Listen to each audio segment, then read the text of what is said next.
বাংলা সাহিত্যের ইতিহাসে এমন কিছু গল্প আছে যেগুলো শুধু গল্প নয়, একটা অনুভব। আজ আমরা শুনব সেই রকমই এক অনন্ত গল্প, রবীন্দ্রনাথ ঠাকুরের কালজয়ী সৃষ্টি শাস্তি। গল্পটা শুধু শুনবেন না, অনুভবও করবেন। আসসালামু আলাইকুম, আপনাদের স্বাগতম গল্প বুনন বাই মেহরানে। গল্পের জগতে আপনার আপন ঠিকানা। গল্পের ভেতরকার অনুভূতি আর শব্দের ভেলায় ভেসে চলা এক সঙ্গী। চলুন হারিয়ে যাই কোনো এক অজানা গল্প পথে। বাংলা ছোট গল্পের এক অমর নাম রবীন্দ্রনাথ ঠাকুর। তিনি শুধু প্রেম ভালোবাসা নয়, মানুষের অন্তর্জগৎ সম্পর্কে টানাপোড়েন আর সমাজের কঠিন বাস্তবতাকেও গল্পে ফুটিয়ে তুলেছেন অসাধারণ দক্ষতায়। তাঁর লেখায় যেমন থাকে কাব্যের ছোঁয়া, তেমনি থাকে জীবনবোধের গভীরতা। ঠিক যেমন আজকের গল্প শাস্তি। একটা সংসারের অন্দরের ঝগড়া কিভাবে ভয়ানক পরিণতি নেয়, একটা মিথ্যা কিভাবে বদলে দেয় মানুষের জীবন, আর শেষ পর্যন্ত কে পায় শাস্তি, কেবল অপরাধী নাকি সবাই? এই গল্পে আছে মিথ্যা, মৃত্যু আর সম্পর্কের নির্মম বাস্তবতা। আপনাদের বোঝার সুবিধার জন্য গল্পটিকে চলিত ভাষায় রূপান্তর করে উপস্থাপন করছি।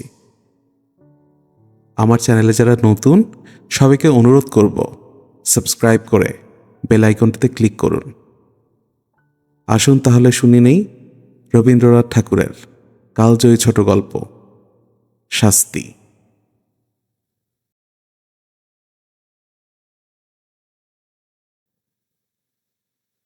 দুঃখীরাম রুইদাস আর ছিদাম রুইদাস দুই ভাই।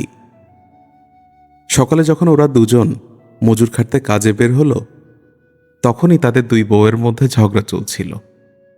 কিন্তু এ নিয়ে পাড়ার কারো কোনো কৌতূহল ছিল না, কারণ এই ঝগড়াঝাটি যেন ওদের বাড়ির নিত্যদিনের নিয়মে পরিণত হয়েছিল।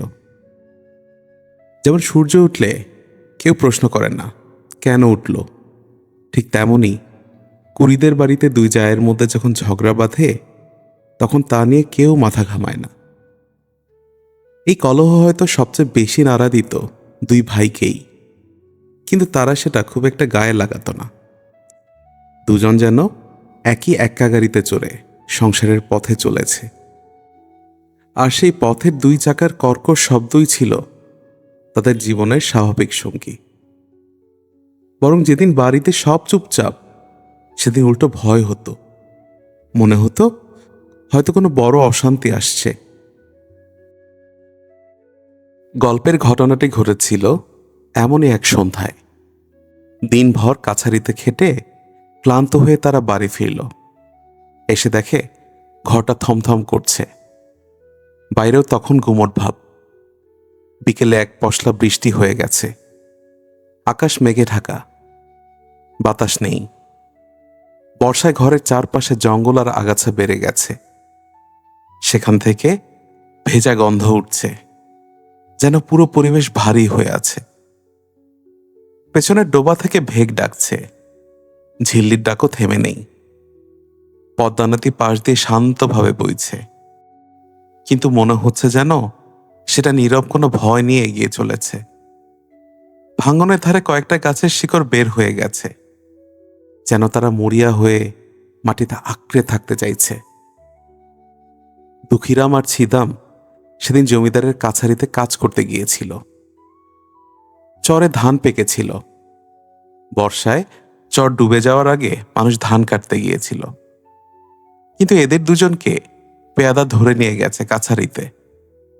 ওরা সারাদিন সেখানে ছাউনি ঠিক করা আর কাজ করে এসেছে, ঠিকমতো মজুরিও পায়নি, আর উপরন্তু নানা রকম অপমানও শুনে এসেছে।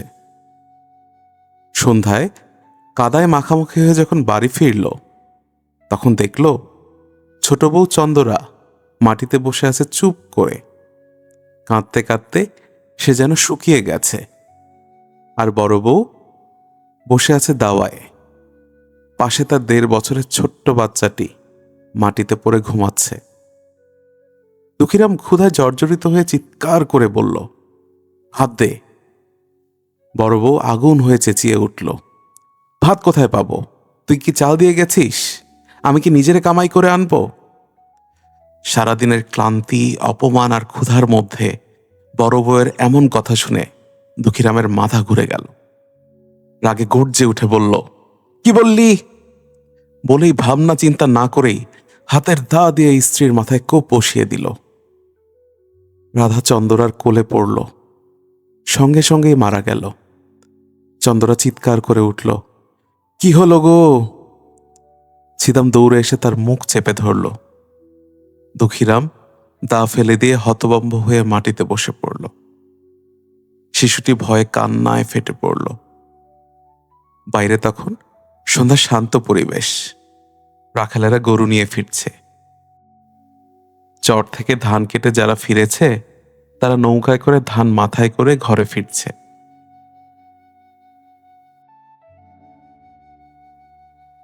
এমন সময় গ্রামের চক্রবর্তী বাড়ির রামলোচন খুড়ো ভাবল, দুঃখীর খাজনার টাকা বাকি, আজ দিবে বলেছিল। এই ভেবে তিনি ছাতা হাতে কুড়িদের বাড়িতে এলেন। বাড়ির পরিবেশ দেখে তার গা ছমছম করে উঠল। দাওয়া অন্ধকার, কোথাও আলো নেই। কোণ থেকে চাপা কান্না শোনা যাচ্ছে। শিশুটির মুখ ছিদাম চেপে ধরে রেখেছে। রামলোচন ডাকলেন, দুঃখী, আছিস নাকি? এতক্ষণ পাথরের মতো বসে থাকা দুঃখীরাম হঠাৎ কান্নায় ভেঙে পড়ল। ছিদাম ছুটে এসে বলল, হ্যাঁ, আজ ঝগড়া হয়ে গেছে। রামলোচন দাওয়ার দিকে এগোতে চাইলে বললেন, তাহলে দুঃখী কাঁদছে কেন? ছিদাম বুঝল আর চাপা দেওয়া যাবে না। হঠাৎ বলল, ছোট বউ বড় বউয়ের মাথায় দা বসিয়েছে। রামলোচন আঁতকে উঠলেন, কি বললি? বউটা মরে গেছে? ছিদাম পাহা জড়িয়ে ধরে বলল, হ্যাঁ, মরে গেছে। রামলোচন ভয় পেয়ে গেলেন। ভাবলেন, এখন তো সাক্ষী দিতে হবে। ছিদাম বলল, ঠাকুর, আমার বউকে বাঁচানোর উপায় বলুন। রামলোচন একটু ভেবে বললেন, একটাই উপায় আছে, থানায় গিয়ে বল তোর ভাই দুঃখী এসে ভাত চাইতে গিয়ে রাগে বউয়ের মাথায় দা মেরেছে, তখনই বউ বেঁচে যাবে। ছিদাম গলা শুকিয়ে গিয়ে বলল, ঠাকুর, বউ গেলে আবার বউ পাবো, কিন্তু ভাই ফাঁসি গেলে তো ভাই পাবো না। যখন মিথ্যা কথা বলল তখন সে এসব ভাবেনি, এখন নিজের মনকে নিজেই সান্ত্বনা দিচ্ছে।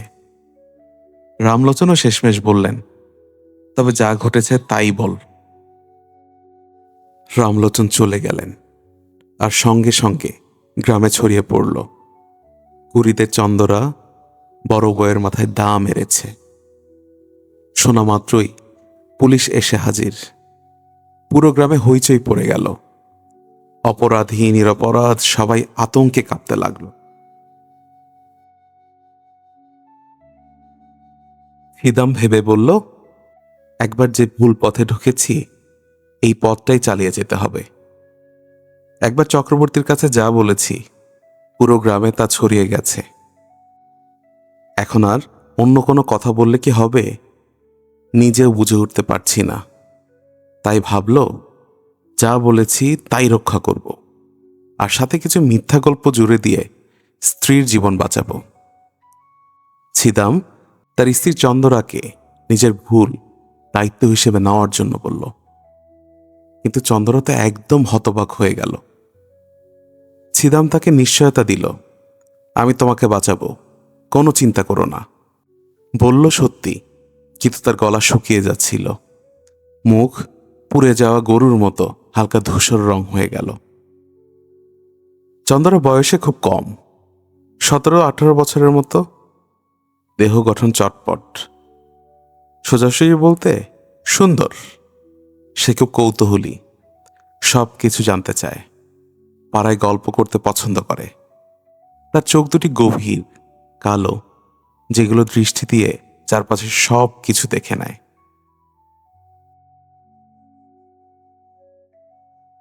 দুঃখীর বউটা একদম উল্টো, অগোছালো, কাজকর্মে অলস। ছোট যা চন্দরা প্রায় তাকে কিছু কথা বলে, আর সে হাউ হাউ করে রেগে গিয়ে বাড়ির অবস্থা অস্থির করে দেয়। এই দুই স্বামী স্ত্রীর মধ্যেও এক অদ্ভুত সমঝোতা ছিল। দুঃখীরাম বড় গরনের মানুষ, চেহারায় কিছুটা অদ্ভুত দৃষ্টি, যেন ভালো করে কাজে লাগাতে পারে না, কিন্তু দুঃখে হতভম্ব হয়। ছিদাম ছিল শরীরের দিক থেকে খুব ভালো গড়নের, সব কিছুতে নিখুঁত, যত্নবান। ছিদাম তার স্ত্রী চন্দরাকে খুব ভালোবাসত। তাদের মাঝে ঝগড়া হতো, তর্ক হতো, কিন্তু তাদের সম্পর্ক ছিল দৃঢ়। তবে ছিদাম চন্দরার উপর পুরোপুরি বিশ্বাস করতে পারত না, আর চন্দরাও ভাবত ছিদাম অন্যত্র নজর দেয়। তাদের মধ্যে সন্দেহ আর দুশ্চিন্তা ছিল। ঘটনা ঘটার আগে স্বামী স্ত্রীর মধ্যে খুব বিরক্তিকর ঝগড়া চলছিল। চন্দরা ভাবতে লাগলো তার স্বামী অন্যত্র গিয়ে দিনকাল কাটাচ্ছে, কোনো আয় আনে না। আর ছিদাম বলছিল, তুই যদি একলা ঘাটে যাস তোর হাড় গড়িয়ে দেব। চন্দরা উত্তরে বলেছিল, তাহলে তো হাড় জড়িয়ে যায়। তারপর বাইরে যাওয়ার চেষ্টা করেছিল, কিন্তু ছিদাম তার চুল টেনে ঘরে ধরে ফিরিয়ে আনে। একদিন সন্ধ্যায় কাজ শেষে ফিরে এসে দেখল ঘর খালি। চন্দরা গিয়েছে তার মামার বাড়িতে। অনেক চেষ্টা করেও তাকে ফেরত আনার পরও পরিস্থিতি ঠিক হলো না। তাদের মধ্যে দুশ্চিন্তা আর সন্দেহের আগুন জ্বলতে লাগল। ছিদামের ভালোবাসা কিন্তু যেন বিষ হয়ে রূপান্তরিত হলো। অবশেষে সেই ভয়ানক ঘটনা ঘটে। ছিদাম স্বীকার করল তার স্ত্রী বড় বউয়ের মাথায় দা দিয়ে আঘাত করেছে। চন্দরা স্তম্ভিত হয়ে স্বামীকে দেখল, চোখে অগ্নিমাখা বিদ্রুপে তাকালো। ছিদাম তাকে আশ্বাস দিল, তোমার কিছু হবে না। পুলিশের কাছে কি বলতে হবে, ম্যাজিস্ট্রেটের কাছে কি বলতে হবে বারবার শিখালো। চন্দরা তখন এক কাঠের মূর্তি হয়ে বসে রইল, কিছু বুঝতে পারছিল না। সব দায়ভার তখন ছিদামের উপর চলে আসলো। দুঃখীরাম বলল, যদি চন্দরার উপর দোষ চাপানো হয় বৌমার কি হবে? ছিদাম বলল, আমি ওকে বাঁচাবো। দুঃখীরাম নিশ্চিন্ত হল।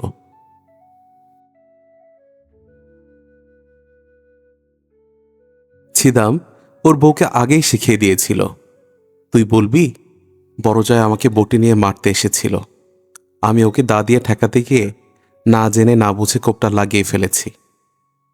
এই গল্পটা পুরো বানিয়েছে রামলোচন। তার সঙ্গে কোন কোন কথা বলতে হবে, কিভাবে বলতে হবে, কোন কথায় কি যুক্তি দিতে হবে, তাও ছিদামকে ভালো করে বুঝিয়ে দিয়েছিল রামলোচন। পুলিশ এসে তদন্ত করতে লাগলো। গ্রামের সবার মনে তখন একটাই ধারণা, চন্দরাই ওর বড়জাকে খুন করেছে। যারাই সাক্ষী দিল সবাই সেই কথাই বলল। আর যখন পুলিশ চন্দরাকে জিজ্ঞাসা করল, চন্দরা সরাসরি বলে দিল, হ্যাঁ আমি খুন করেছি। কেন করেছ? আমি ওকে দেখতে পারতাম না। কোনো ঝগড়া হয়েছিল? না। সে তোমায় আগে মারতে এসেছিল? না। সে তোমার উপর কোনো অত্যাচার করত? না। চন্দরার এই জবাব শুনে সবাই অবাক হয়ে গেল। ছিদাম তো একেবারে আতঙ্কে কাঁপতে লাগলো। বলল, ও ঠিক কথা বলছে না, বড় বউই আগে। কিন্তু দারোগা তাকে তড়াক করে থামিয়ে দিল। তারপর অনেক জেরা করেও পুলিশ সেই একটাই উত্তর পেল, বড়জা কখনো চন্দরার দিকে হাত তোলেনি, চন্দরাই বড়জাকে মেরেছে। এমন একগুঁয়েমে যেন কেউ দেখেনি, একেবারে মরার জন্য উঠে পড়ে লেগেছে। তাকে আর কিছুতেই ফিরে আনা যায় না। এটা যেন এক অসম্ভব অভিমান। মনে মনে যেন চন্দরা ওর স্বামীকে বলছে, আমি তোমার কাছে আমার এই নবযৌবন ছেড়ে দিয়ে ফাঁসির দড়িকে বরণ করছি। এ জন্মের শেষ সম্পর্ক তোমার সঙ্গে। অপরাধী হয়ে চন্দরা, গ্রামের একেবারে সাধারণ একটা চঞ্চলে কৌতূহলী মেয়ে, সে চলল গ্রামের চেনা পথে।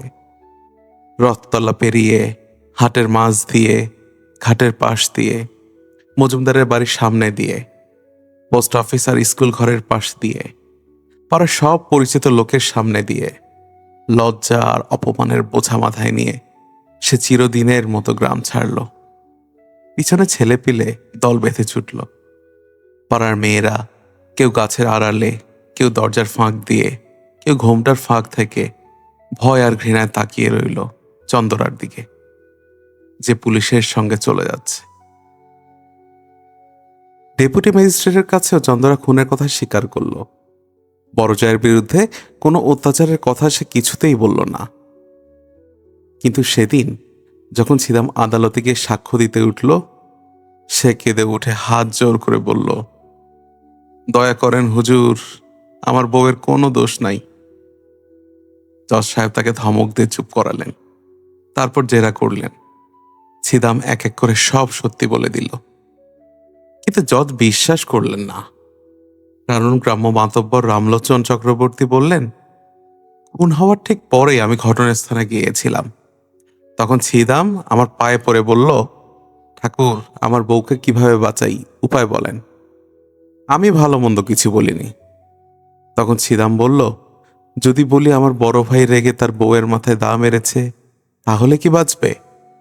আমি তখন বললাম, খবরদার, মিথ্যা বলবি না, এটা মহাপাপ।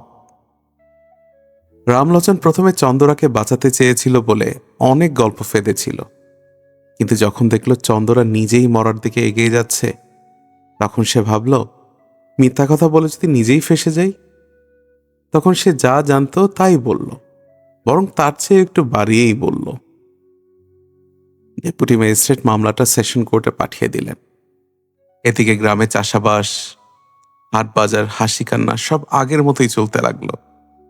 বৃষ্টি নামলো, নতুন ধানের গায়ে শ্রাবণের ধারার বৃষ্টি পড়তে লাগলো। আদালতে আসামি আর সাক্ষী হাজির হলো। সামনের আদালতে লোক গিজগিজ করছিল। কেউ নিজের জমির মামলা নিয়ে, কেউ টাকার দেনা পাওনা নিয়ে বসেছিল। এদিকে ছিদাম জানালা দিয়ে আদালতের বাইরে তাকিয়ে ভাবছিল, এই পৃথিবীটা যেন এখন স্বপ্ন। সে শুধু শুনতে পাচ্ছিল বটগাছের ডালে বসা কোকিলের ডাক, যাদের জীবনে কোনো আদালত নেই। জজ সাহেব চন্দরাকে বললেন, তুমি যে অপরাধ স্বীকার করেছ, তার শাস্তি যে ফাঁসি, জানো?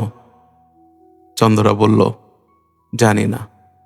জজ বললেন, ফাঁসি, মৃত্যুদণ্ড।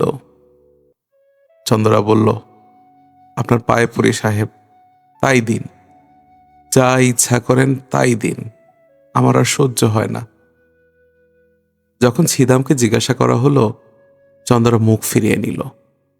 জজ বললেন, এ তোমার কে হয়? চন্দরা মুখ ঢেকে বলল, আমার স্বামী। প্রশ্ন হলো, সে কি তোমায় ভালোবাসে না? ভালোবাসে, খুব ভালোবাসে। তুমি কি তাকে ভালোবাসো না? ভালোবাসি, খুব ভালোবাসি। ছিদামকে জিজ্ঞাসা করা হলো, তুমি খুন করেছ? হ্যাঁ। কেন? ভাত চেয়েছিলাম, বড় বউ ভাত দেয়নি। দুঃখীরাম সাক্ষ্য দিতে এসে অজ্ঞান হয়ে গেল। জ্ঞান ফেরার পর বলল, সাহেব, খুন আমি করেছি। কেন? ভাত চেয়েছিলাম, বড় বউ ভাত দেয়নি।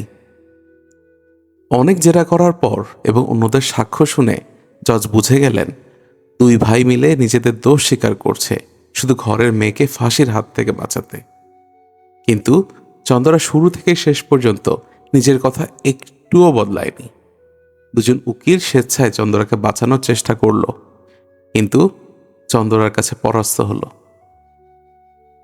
যিন ছোট্ট কালো চন্দরা বরের বাড়িতে এসেছিল, সেদিন কে জানতো তার জীবনের শেষ এইভাবে হবে? বাপ মরার সময় ভেবেছিল, মেয়ের তো ভাগ্য ভালোই হলো, ভালো জায়গায় বিয়ে দিলাম। জেলে ফাঁসির আগের রাতে সিভিল সার্জন চন্দরাকে জিজ্ঞাসা করলেন, কাউকে দেখতে চাও? চন্দরা বলল, একবার আমার মাকে দেখতে চাই। ডাক্তার বললেন, তোমার স্বামী তোমাকে দেখতে চায়, ওকে আনবো? চন্দরা বলল, মরণ,